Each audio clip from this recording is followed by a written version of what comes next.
You will never get me to apologize for having an animated intro like a 2012 Minecraft YouTuber. But anyways, I'm back again with another video that I apologize for uploading so sporadically, just like everything else I upload. I'm trying to survive college at the moment, but that's not why you're here. I'm here making a collar chain, of course, and testing how effectively I can turn my process into a watchable video. Previously, as you know, one of the reasons I left Instagram is because I was sick of condensing an hour of footage into a minute-and-a-half long time lapse. It's soul crushing.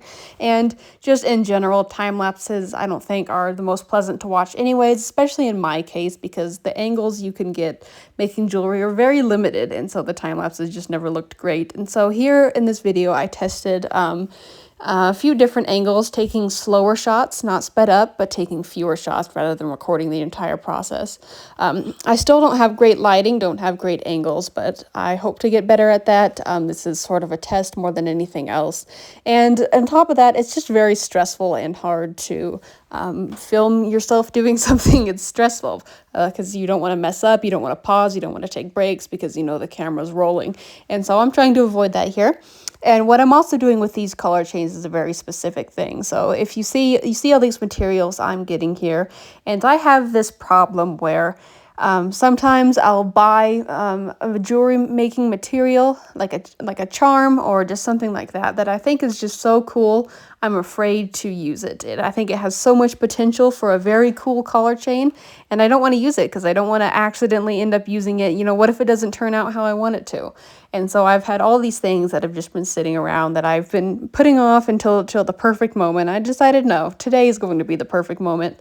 Like these heart charms here. And I was originally only going to do this red one here. You can see me compiling with that red heart charm specifically. And then as I started digging through my stuff, I realized I had a lot of heart charms. So I'm doing sort of a matching set today of a black heart and a red heart. And they're not really a set, I suppose, but they both have similar themes. And I did recently organize all of my jewelry by color, by function, by where I got it from, by everything. And so I was feeling very, very inspired, mighty inspired, I could even say. And so maybe that's why I ended up making 2 color chains back to back, which doesn't frequently happen unless I'm crunching for something, but I was just inspired. And so I did promise at some point a video detailing my entire process, and this really isn't that video, but it is more detailed than things I've done in the past, so we'll say it counts. I will say my first step, regardless of what I'm doing, is to take glue dots and stick lapel pin backs onto the back of whatever I'm going to use as my pins for the color chain. I don't want to use glue at first just because it takes so long to cure, and also it's more permanent, so if I change my mind, it would be harder to take off. And so I always use glue dots. And I just put those on the back of whatever I'm pinning on, and then I sort of pick a random spot on the collar to pin it onto. Usually I'll move them around about 100 times because depending on the shape of the collar chain, that will depend on where I put them. And in this particular piece, I had this one little book charm left over, and I wanted to use that as the focal piece. And so I was punching holes in it to put jump rings through. I wasn't sure how that was going to work. I was using pliers and a needle, as you can see here. And other than completely sending the needle across the room and having to spend 10 minutes finding it, it worked out surprisingly well. Side note, the Band-Aid is not from the needle. It's from something completely unrelated, though I probably wouldn't recommend doing this the way I'm doing it now. But I did not get hurt in the process, I promise. It just wasn't an ideal way of doing it, but it did work. It did get holes in the book, and I did put jump rings through it. And I knew that I wanted to write or draw something rather into this book, and I very recently got a few inks from Ferris Wheel Press. And in preparation for Inktober, I wanted to get some more ink, and these were a little bit fancier inks, but they were very nice looking, and so I decided to get a few. As you can see, the packaging is just gorgeous, and so I decided I was going to use this red one today, because today is all about using things that I think are too fancy for me, and so I'm scared to use, but then I'm going to use them. Same thing with this old calligraphy set here. I have hardly used it because I feel like it's too fancy for me. I'm going to ruin it. And so here I am breaking it out. And then I did get a fountain pen from Ferris Wheel Press, but I didn't want to fill it up all the way with ink just for this. And speaking of speaking of nice things I've been scared to use, this sketchbook as well, which I decided to use to test the ink with. Look at me growing as a person today in this in this video. Aren't you so proud? But anyways, this ink is very nice. I cannot wait to use it in some more drawings.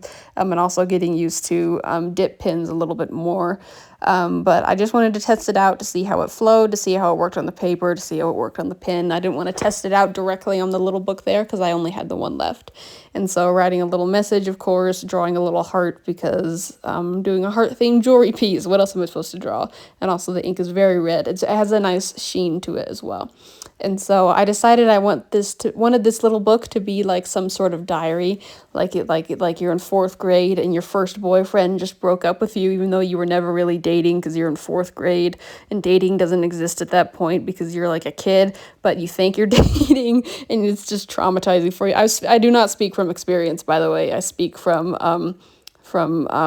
assumption, I guess, from watching movies, from my sisters crying multiple times as a kid. Anyways, I wanted it to be a diary. I'm gonna get in trouble for saying that, but it did work. The jump rings worked very well actually, and I put an eye pin in the bottom through well, there's my brother. Forgot about that. Jump scare. I'm gonna get in trouble for that too. Look, I'm angering all of my siblings in one video. This is incredible. I'm sorry, guys. Not really. I'm using you for views, but anyways, added the little heart charm on. I ended up putting a resin coat over the book so it wouldn't fall apart because it is actual paper. And so it makes it kind of shiny, which I don't really love, but it's better than the alternative of it just falling apart. And then, of course, breaking out the heart beads that I was going to use and just looping those and hooking them onto the collar chain. I've almost dropped my glasses 4 times while recording this, so hopefully you can't hear me struggling to not drop them in the background of this voiceover. But anyways, putting on the other heart bead, finishing this one up here. The big reveal will come at the end, even though this is pretty much the end of it anyways. Some actual beads here that I am not good at with beads and string and everything, but I had to for this one. I hope it turned out all right. I think it did.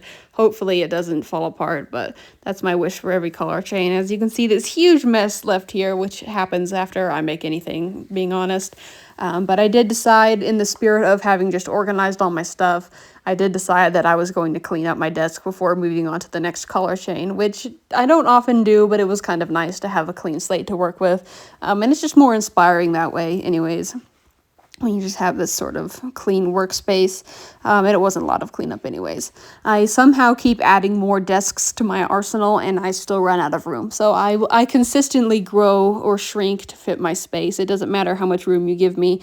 I will fill it full of stuff, and I will use every square inch. And that is a promise. I'm convinced you could put me in a warehouse and I would have it full in a day. But anyways, moving on to the next piece, the black heart piece. And I started off with this holographic sort of paper that I wanted to use as the background for the pendants.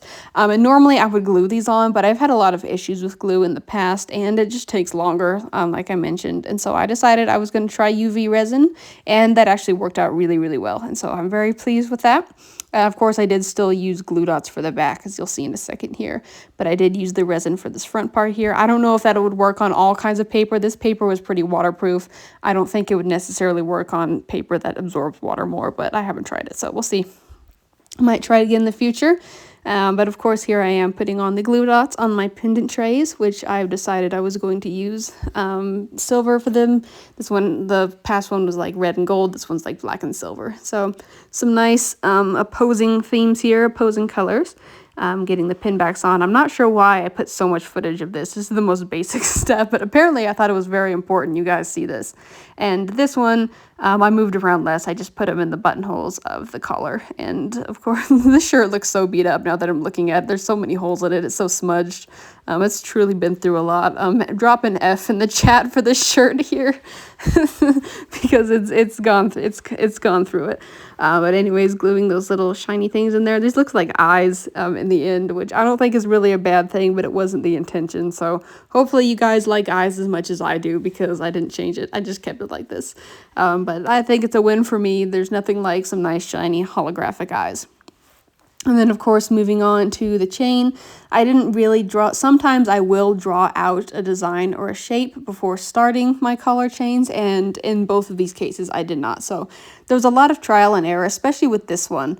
And in the end result, I ended up liking the red and gold one better. And I, anyway, wait, this looks like a face. Hold on, I have to stop here. I need to point this out to you. Anyways, but I ended up liking the red and gold one better. And I think part of that is just because I had so many issues with this one, this gray one, and it was just such a pain to do. And I ended up being very mad at it. I was very upset with this piece. And I think that affected my love for it in the end, but I hope you guys still like it. I do like the idea, the themes, the charms. I just see those eyes looking at me and mocking me for failing to to do this without screwing up 700 times. So I feel mocked by this piece very personally. But we press on anyways. I do like the charms that I used. These little infinity charms here I'm adding on. I did have to finagle a lot because I could not get them to face forward. As you can see, the chain shape here on this piece is a little bit unconventional. Like the links are not all uniform, which I think looks nice, but it does create a lot of problems sometimes, especially when trying to get things to face the right way. And it took a lot to try to get these to face the right way, and still curve right, still hang off the heart right, and still everything else. I did end up not using this watch, which is so sad. I've tried to use that watch face in multiple jewelry pieces, and I could just never find the right one. I will one day it will find its place, but I didn't want to force it into this one. It was already crowded enough with all these hearts, and I wanted the heart to the little black rhinestone heart to be the focal piece and not the watch. And the watch was big enough that I couldn't add it on as like a side charm or something, and so it had to be temporarily forgotten for now. Poor thing. Anyways, moving on to the big reveal here. I did add one more heart charm. I forgot about that. The big reveal after this of both of these pieces, and look at them. It was very much sunrise when I recorded this. The sun was blaring in through that window, creating some interesting lighting. But I'm very pleased how they turned out, actually. I really like the red one. I like how it sparkles. I like the hearts. I'm not in general a big fan of heart-shaped jewelry. That's not like my go-to, but I did have fun with these. I did quite a bit. You guys know that I like stars better and moons than suns, but I enjoy the nice heart every once in a while. And I think these pieces look quite nice together. They will be up on my Etsy, not as a set. I did debate that, but I think it would just be easier to put them list them separately. But if you want to buy them as a set, that's pretty cool. I think they go quite well together. Like I said, I do still like the red one better. Here I am. This was my first attempt at the reveal. As you can see, the whole thing is just falling apart. But I pulled myself together and we tried again. But anyways, thank you guys for watching and putting up with me and my nonsense, and my unpredictability and just everything else I do in complete chaos and disorder and disarray. And I just really appreciate you guys. I really appreciate anybody who has taken their time to watch through this whole thing, and I hope you have a wonderful day.